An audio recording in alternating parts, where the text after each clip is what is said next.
Before Amazon ruled the world. Before packages arrived at doors in hours. Before the richest man on Earth built rockets to leave the planet. There was just a young man, driving across America in a car, with a laptop and a crazy idea. An idea so risky, most people said it would fail. This is the story of Jeff Bezos, the man who didn't just build a company. He built the infrastructure of modern life. Jeff Bezos wasn't born into money. He was born in 1964 to a teenage mother. His biological father left early. His stepfather, a Cuban immigrant, adopted him. From the beginning, Jeff was different. As a kid, he didn't play normally. He built things. He turned his parents' garage into a laboratory, built electric alarms to keep siblings out of his room, loved science, space, and invention. While other kids dreamed of being athletes, Jeff dreamed of space colonies. He didn't just want a job. He wanted to build the future. Jeff became a top student. He went to Princeton University, studying electrical engineering and computer science. This was the 1980s. Computers were still new. The internet didn't exist yet. But Jeff was preparing for a world no one else could see. After graduation, he worked on Wall Street. By his early 30s, he had a huge salary, powerful job, fast career growth. Most people would settle. But Jeff noticed something strange in 1994. Internet usage was growing 2,300% per year. He saw the future, and the future was online. Jeff made the most dangerous decision of his life. He quit his high-paying job. His boss told him, "This is a good idea, but it would be better for someone who doesn't already have a great career." But Jeff used what he called a regret minimization framework.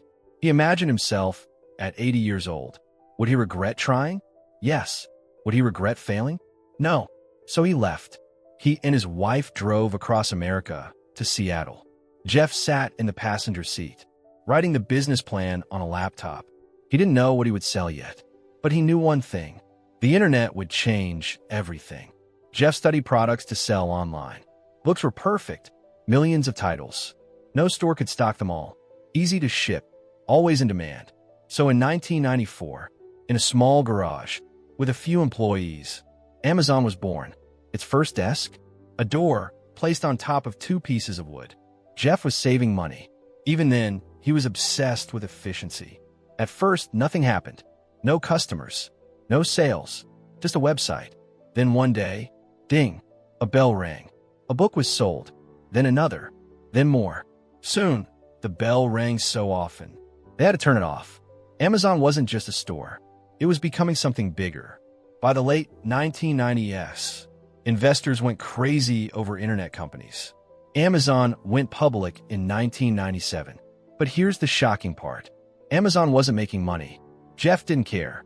He told investors, "It's always day one," meaning Amazon would always act like a startup. Fast, hungry, willing to lose money to grow.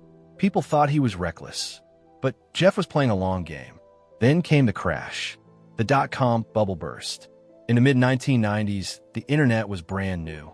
Nobody fully understood it, but everyone believed it would change the world. So investors started putting money into any company with .com in its name. Did the company make profit? Did it even have customers? Didn't matter. If it had a website, money poured in. Stock prices went crazy. Some companies were worth billions without earning a single dollar. This was called a bubble, because prices were rising based on excitement, not reality. Why was a bubble? Imagine blowing air into a balloon. The more air you add, the bigger it gets. But inside, it's empty. That was the internet stock market. Companies were valued on dreams, not business fundamentals. Sooner or later, reality had to hit. In the year 2000, investors suddenly realized, wait, these companies don't make money. Fear spread. People rushed to sell. Stock prices didn't fall slowly. They collapsed. Trillions of dollars vanished. Hundreds of internet companies went bankrupt. People lost life savings. It was one of the biggest market crashes in history. Amazon was almost one of the victims. Amazon's stock dropped about 90%. From hero company to "this business is doomed." News headlines said, "Amazon will run out of money." Experts said Bezos expanded too fast. They thought his strategy of growth over profit was foolish. Employees were scared. Investors were angry. This was Amazon's near-death moment. Why Bezos survived. Most .com companies had no real systems, no logistics, no customer loyalty, no long-term plan. But Amazon had warehouses, technology infrastructure, growing customer base, obsession with long-term vision. Bezos cut costs, improved operations, and stayed focused. He didn't chase stock price. He built the machine. When weaker companies died, Amazon came out stronger. Then Bezos made a genius move. By the early 2000s, Amazon had become good at something most people never saw, not selling. Infrastructure. To run Amazon, Bezos had built massive systems. Data centers, servers, storage, databases, software tools. All of this was created to handle millions of customers, payments, and deliveries. But Bezos noticed something strange. His engineers kept solving the same technical problems over and over. And so did every other tech company. Startups were struggling to buy expensive servers, maintain hardware, manage databases, scale when traffic grew. Building a tech company was slow and costly. Bezos saw an opportunity. The crazy idea. What if companies didn't need to own computers? What if they could rent computing power like electricity? You don't build your own power plant. You plug into the grid. Bezos wanted to build the electricity grid of the internet. In 2006, Amazon launched something almost nobody noticed at first. Amazon Web Services, AWS. AWS lets businesses rent storage for their data, computing power, databases, security systems, AI tools, all online, instantly.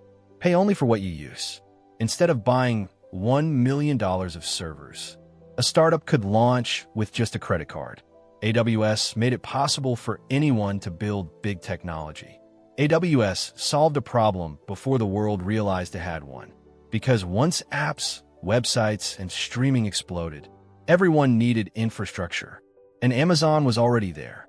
Soon, AWS was powering Netflix streaming movies, NASA missions, startups that became billion-dollar companies, governments, banks. Most people thought Amazon sold books. Behind the scenes, Amazon was running the digital world.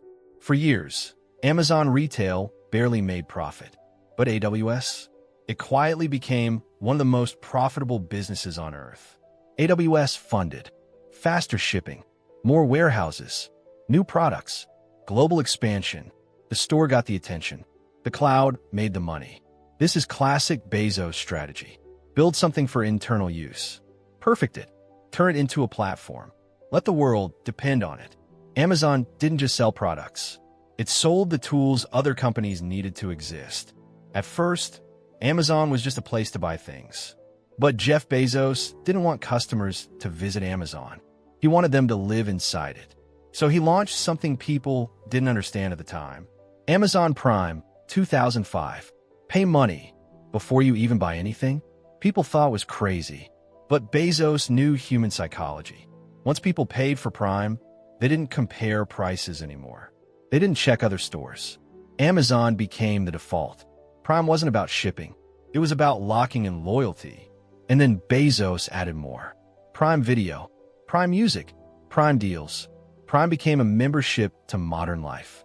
Remember, Amazon started with books. Then Bezos did something most CEOs would never dare. He tried to kill physical books. In 2007, Amazon launched the Kindle. Publishers were terrified. Bookstores were furious. But Bezos believed, if we don't disrupt ourselves, someone else will. Kindle made Amazon the bookstore, the publisher, the device maker. It gave Amazon control over reading itself. And Bezos proved something important. He wasn't loyal to products. He was loyal to the future. Then came another genius move. Instead of fighting small sellers, Bezos invited them in. Sell your products on Amazon, he said. Suddenly, Amazon became a store, a mall, a global market. Millions of businesses now depended on Amazon. Amazon wasn't competing anymore. It was becoming the system everyone used. Jeff Bezos didn't run Amazon like a normal company. He He ran it like a laboratory. The empty chair rule. In meetings, Bezos left an empty chair. That chair represents the customer, he said. Every decision had to answer. What is best for the customer? Long term. The two-pizza rule. If a team couldn't be fed with two pizzas, it was too big. Small teams move fast. Fast teams innovate. Innovation wins. Long-term obsession. Bezos ignored quarterly profits. He thought in decades. He once told investors, "We are willing to be misunderstood for long periods of time." That's why Amazon looked crazy before it looked genius. Failure was required. Amazon launched many failures. Fire phone, auctions, failed products. But Bezos said, if you're not failing, you're not inventing. Each failure bought knowledge, and knowledge built empires. Remember the boy building gadgets in a garage? He never forgot space. In 2000, Bezos secretly started Blue Origin. Its motto, Gradatim ferociter, step by step, ferociously. While Elon Musk aimed for Mars, Bezos thought differently. He believed Earth should be protected. Heavy industry should move to space. Humanity should live among the stars. So he sold billions of Amazon stock to fund rockets. People laughed. Then Blue Origin rockets began landing vertically. The dream was no longer science fiction. It was engineering. Jeff Bezos became the richest person in modern history. But here's the strange part. He didn't act like someone who had won, because Bezos never saw life as a finish line. Only projects. Amazon, Blue Origin, The Washington Post, AI, logistics, infrastructure. He wasn't collecting companies. He was building systems that outlive him. Bezos shocked the world. He stepped down as Amazon CEO. People thought he was retiring. But builders don't retire. They scale their impact. Now Bezos focuses on space, climate investments, big future bets. Amazon was just the first chapter. Before Amazon, shopping meant stores. Servers were physical machines. Delivery took weeks. After Bezos, one-click buying, cloud computing, same-day delivery, streaming, AI infrastructure. He didn't just build a company. He changed how the planet operates. A garage in 1994. A wooden door used as a desk. A man typing a plan. No one believed. No guarantees. No proof. Just a vision that the internet would change everything. And the courage to bet his life on it. Jeff Bezos didn't chase success. He chased the future. And in doing so, he helped build the world you're living in right now.